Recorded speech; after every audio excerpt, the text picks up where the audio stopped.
So in this lecture, we shall discuss on characteristics of electromagnetic waves. So electromagnetic waves have the following three characteristics. Number one, they are transverse waves. Both electric field vector and magnetic field vector, that means E bar and B bar, are perpendicular to each other, and also they are perpendicular to the direction of propagation.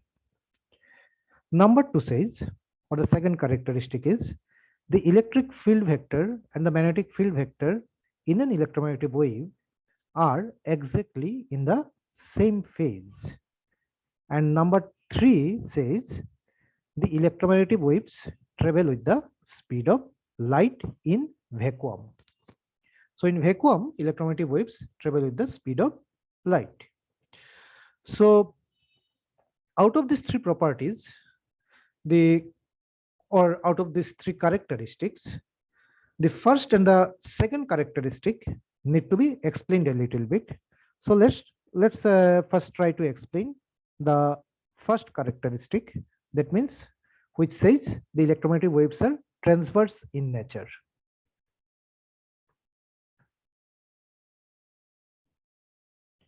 So here is the explanation of first characteristics, which says transverse nature of electromagnetic wave. Now, according to these characteristics, the electromagnetic waves are transverse in nature. We know in a transverse wave, the disturbance vibrate perpendicular to the direction of propagation.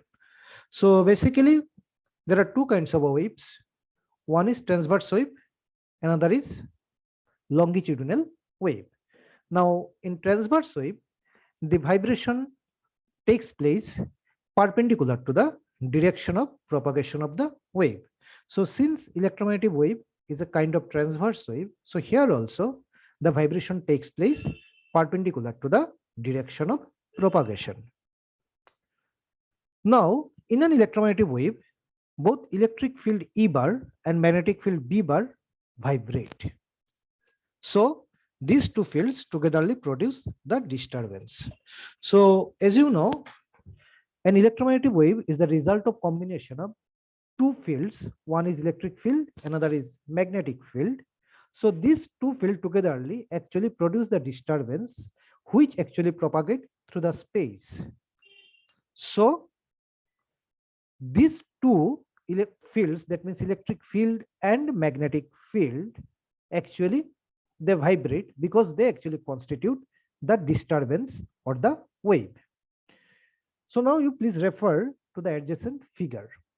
So as shown in the figure, here in this figure actually we have considered a XYZ coordinate system. Here is the x-axis, here is the y-axis, and here is the z-axis.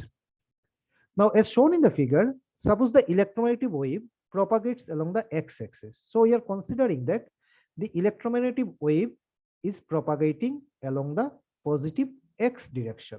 So here this arrow signifies the direction of propagation of the wave, which is along the x-axis. Then according to these characteristics, that means the first characteristics, which says electromagnetic waves are transverse in nature, this means actually both E bar and B bar are perpendicular to the x-axis.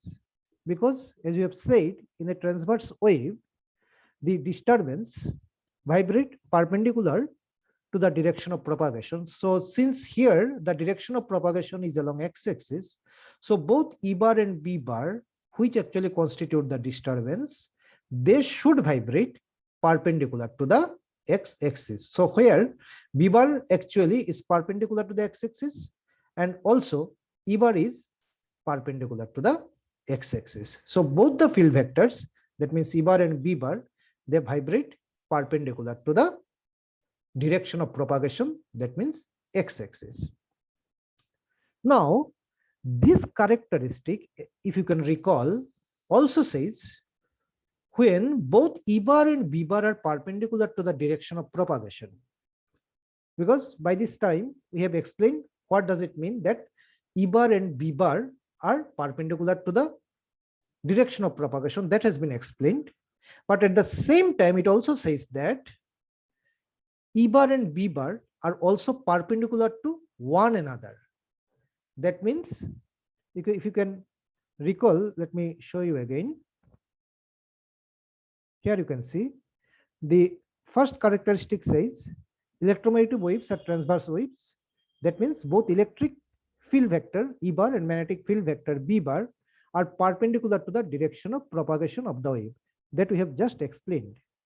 But there is also a second part which says and to each other, which means E bar and B bar are also perpendicular to each other. So this part, that means this part which says E bar and B bar are also perpendicular to each other, apart from they are being perpendicular to the direction of propagation, this is being explained in this part. As you can see, sorry.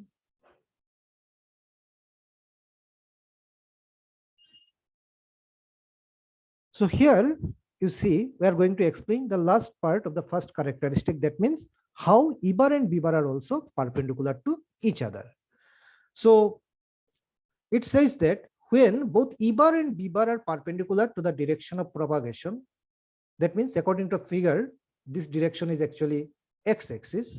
At the same time, they means E bar and B bar are also perpendicular to one another. This means, as shown in the figure, if E bar vibrate along the y-axis, you see, we have plotted E bar along y-axis. So what is the perpendicular direction to y-axis apart from x-axis? It is actually z-axis, because x-axis has already been assigned for the direction of propagation. Y-axis has been assigned for the direction of vibration for E vector.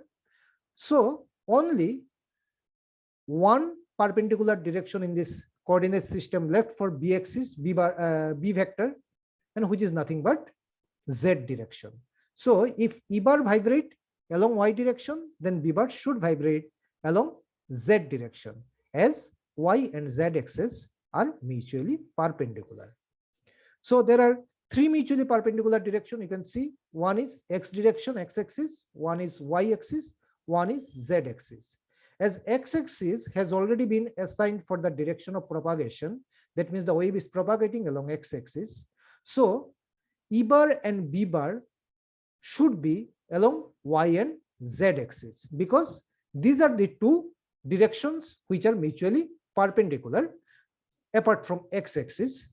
So if you are considering E bar is along Y axis, so B bar should be along Z axis, and this signifies these two field vectors, that means E bar and B bar, are also mutually perpendicular to each other. Now let the direction of propagation be denoted by K bar. That means the direction of propagation, the wave is propagating along x-axis. So that vector, that means the propagation vector, we are representing it by the symbol K bar. So as E bar and B bar both are perpendicular to the direction of propagation, that means K bar here, we have E bar dot K bar is equal to 0, as well as B bar dot K bar is equal to 0, because the dot product between two mutually perpendicular vectors is always 0. Again, as E bar and B bar are also perpendicular to each other, so E bar dot B bar should also be is equal to 0. So these are the mathematical, significance of the first characteristics of electromagnetic wave. Now let us try to understand what does the second characteristic mean. So explanation of second characteristics. Now the second characteristic says E bar and B bar vibrate with the same phase. Now by this time we know E bar, that means the electric field vector, and B bar, that means the magnetic field vector, they vibrate along mutually perpendicular direction in an electromagnetic wave. So here it is said that E bar and B bar actually vibrate with the same phase. This means when E bar becomes maximum, B bar also becomes maximum during their course of vibration. When E bar becomes 0, B bar also becomes 0, and when E bar becomes minimum, B bar also becomes minimum, and so on. That means at each stage of their vibration, E bar and B bar are in the same phase of vibration. So in this lecture, we have come to know what are the characteristics of electromagnetic waves, and we have also tried to understand what is the meaning of, or what is the significance of, the first characteristic as well as the second characteristics of electromagnetic waves. Thank you.